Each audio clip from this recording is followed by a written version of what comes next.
Si t'as pas vu les 2 précédentes vidéos consacrées à l'apologie de Socrate et à Criton de Platon, je t'invite vraiment à aller les voir, c'est ici que j'aborde la forme des dialogues platoniciens. Phédon de Platon, c'est en soi la suite de Criton. Socrate est toujours en prison, il ne s'est pas échappé sous les conseils de Criton, et plusieurs disciples viennent le voir avant son exécution. Il est d'ailleurs mentionné que Platon n'était pas présent car il était malade. Phédon, c'est donc le nom d'un de ses disciples, et ce dialogue, c'est un discours rapporté par lui, c'est-à-dire que Phédon présente le dernier échange de Socrate avec certains disciples à Échécrate, qui est un philosophe pythagoricien. Échécrate sait comment Socrate est mort, puisqu'il demande et dit à Phédon « Étais-tu toi-même, Phédon, aux côtés de Socrate le jour où il but le poison ?» Avant de s'attaquer directement sur le fond, on va rapidement parler de cette méthode d'exécution. Socrate, pour son exécution, est forcé d'ingérer une quantité mortelle d'un poison à base de ciguë, qui est une plante très toxique. Exécution qui est relativement violente en comparaison aux autres méthodes possibles en Grèce antique. Déjà, malgré la confiance qu'on porte à Platon sur sa capacité à retransmettre des faits historiques ou des choses qui se sont véritablement déroulées, on sait que certains passages sont idéalisés par Platon, au même titre que ses autres dialogues. Premièrement, car comme dit au début, c'est un discours rapporté par Phédon ou les autres disciples, et deuxièmement, car Platon n'est pas là lors de l'exécution de Socrate. Troisièmement, car certains faits semblent plus ou moins fiables, faits qu'on va tenter d'aborder tout au long de la vidéo. Aussi, par rapport à l'apologie de Socrate et à Criton, qui se passe entre guillemets avant, Phédon est beaucoup plus dense en informations. Cela nous laisse à penser que les idées avancées dans ce texte sont des réflexions auxquelles Platon tenait particulièrement.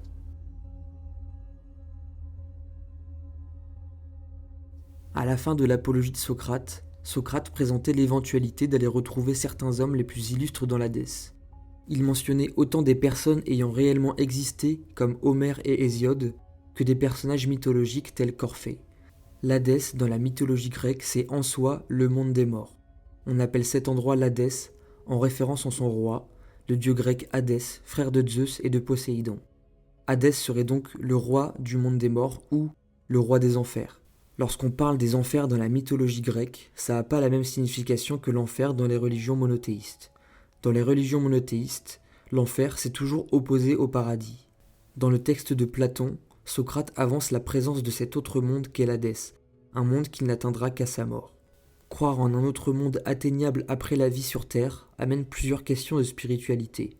C'est quelque chose qui, par exemple, à notre époque, est fortement remis en cause pour ne laisser place qu'à la foi, ou s'en remettre en la croyance personnelle de chacun. Socrate, lui, n'est pas effrayé par la mort, car il sait que durant sa vie, ses actes et ses paroles ont toujours été justes. On va voir dans la seconde partie comment Socrate décrit l'Hadès en détail.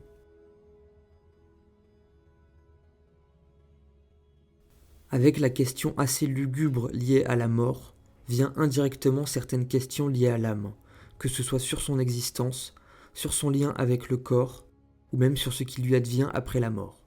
Déjà, pour Socrate, la volonté du philosophe est toujours de se tourner vers les activités et états qui enrichissent l'âme plutôt que celles entretenant le corps. Celui-ci va donc toujours se détourner des activités liées au plaisir, comme le fait de bien manger, de bien boire, de multiplier les affaires amoureuses, etc. Pour Socrate, si l'âme du philosophe est en quête de vérité, de savoir et de science, le corps, par les moyens incertains liés aux différents sens, peut l'induire en erreur. Et c'est là qu'il y a une forme de glissement qui va permettre de comprendre le raisonnement de Socrate par rapport à l'âme et à la mort, puisqu'il dit en gros, si le corps trouble l'âme du philosophe, alors éliminons le corps.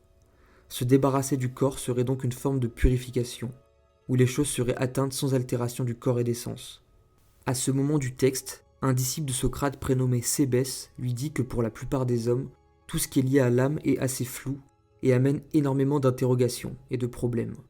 Cébès demande par exemple comment être sûr que l'âme ne meurt pas avec le corps ou qu'elle se conserve après la mort.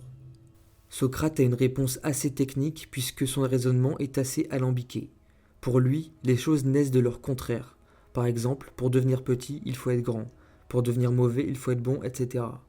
Socrate tente donc de prouver que la mort est une naissance dans l'autre monde qu'est l'Hadès. De plus, Socrate avance que les âmes peuvent soit obtenir le bien après la mort, soit le mal, selon les actions réalisées durant leur vie, ou les désirs qu'elles ont eus et assouvis. Ici, on peut avoir une lecture presque religieuse, puisque cette idée est fortement comparable à celle de certaines religions, telles que le christianisme ou le bouddhisme.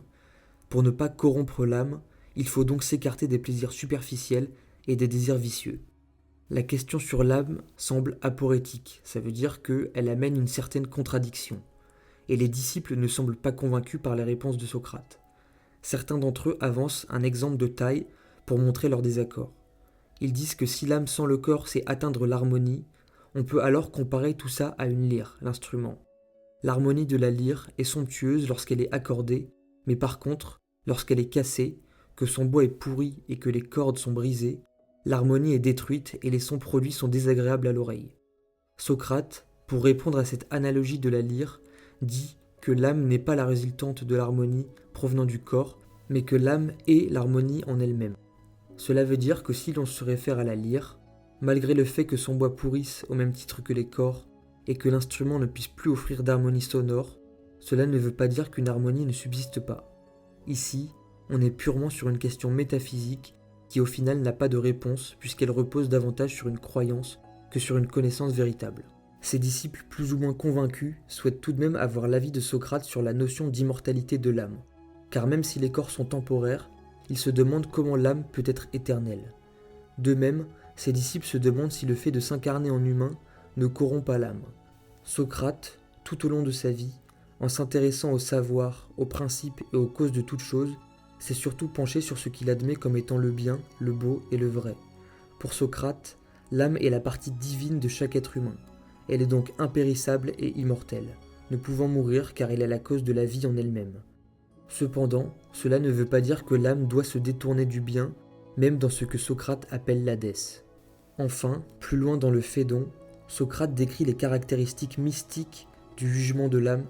Ainsi, l'âme pure, pieuse et juste atteindra des régions douces et paisibles, alors que l'âme corrompue, aux actes atroces, devra se purifier dans les fleuves de l'Hadès. Les âmes incurables, elles, sont précipitées dans le Tartare, là où tous les fleuves se jettent et où siègent toutes les âmes damnées. Dans ces derniers instants, Socrate est serein. Il s'éclipse pour prendre son dernier bain, discute un peu avec sa femme et ses 2 fils. Lorsque le soleil atteint les montagnes et qu'il est près de se coucher, un serviteur athénien chargé du bon déroulement de l'exécution vient et dit à Socrate que sa conduite fut exemplaire, puis que son exécution, contre laquelle il ne peut rien, est regrettable. Socrate demande qu'on lui apporte le poison, qu'il boit sans trembler. La coupe entièrement bue, tous ses disciples se mettent à pleurer. Socrate leur demande de rester fermes et de ne pas se lamenter. Le philosophe se met à marcher jusqu'à ce que ses jambes s'engourdissent. S'allongeant donc, il prononce ces dernières paroles. « Nous devons un coq à Asclépios. Payez-le, ne l'oubliez pas. » À travers la mort de Socrate, on voit une forme de fatalité injuste du fait qu'un innocent est mis à mort tout en ayant l'air juste et bon, dans ses actes comme dans ses paroles. La mort de ce philosophe en particulier va énormément résonner dans toute l'histoire de la philosophie. D'autres morts telles que celle de Sénèque ou de Kierkegaard peuvent également être remarquées, mais pas autant que celle de Socrate. Kierkegaard décrit d'ailleurs le cas de Socrate comme étant paradoxal, au même titre que celui du Christ, l'un étant un paradoxe par sa conduite envers la vérité et la connaissance, et l'autre étant un paradoxe absolu par rapport à sa foi inconditionnelle. Lorsqu'on aborde ce texte, il est nécessaire, je pense, de prendre une certaine distance. Cette distance, il ne faut pas réellement la prendre avec les idées présentées dans les dialogues, mais plutôt à qui on les attribue réellement. L'auteur de ces dialogues, c'est Platon, et la philosophie, malgré la présence de Socrate dans ceux-ci, attribue les idées à Platon.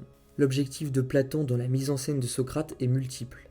Platon sait que faire parler Socrate va premièrement être utile d'un point de vue rhétorique, car mettre en scène un sage, un maître très influent à Athènes, va donner du poids aux idées avancées.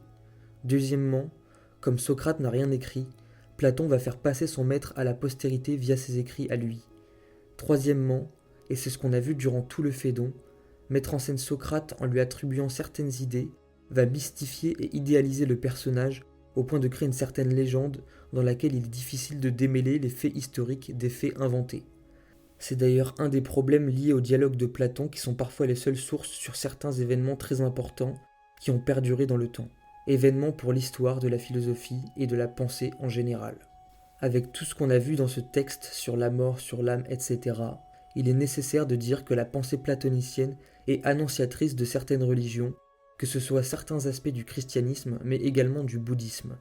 Les idées sur l'autre monde, par exemple, ou sur le fait de conserver son âme dans un cycle vertueux, ça, ce sont des choses qui sont très proches des idées du paradis, de karma ou de l'âme réincarnée. Ce qu'on pourrait reprocher sur ces interrogations sur l'âme, sur son existence avant et après la mort, c'est que tout cela n'est en fait qu'une pure spéculation.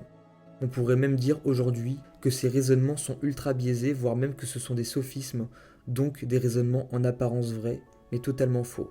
Déjà, on n'aurait pas vraiment tort de dire ça, mais je pense qu'il faut quand même prendre un peu de recul et se remettre dans le contexte. La Grèce antique possède des croyances traditionnelles ancrées assez profondément dans les mœurs, surtout des citoyens athéniens. Aussi, il faut comprendre que ce ne sont pas tant les idées de Platon qui nous font sauter au plafond, que la métaphysique en général. Au XXIe siècle, l'Occident a culturellement développé une certaine répulsion vis-à-vis d'elle, privilégiant les informations factuelles à la spéculation spirituelle. Ça vient pas de nulle part puisque plusieurs philosophes ont aidé via leur doctrine à aller dans cette direction. La vidéo est maintenant terminée, j'espère qu'elle t'a plu. Pour plus de détails, je t'invite véritablement à lire les 3 dialogues que j'ai pu aborder dans cette série sur Platon. L'avantage c'est qu'ils sont vraiment accessibles et assez courts. C'est vraiment idéal surtout pour des sujets parfois assez lourds. Tu peux liker, t'abonner et me suivre sur mes autres réseaux pour le soutien et le travail fourni, ça fait toujours plaisir.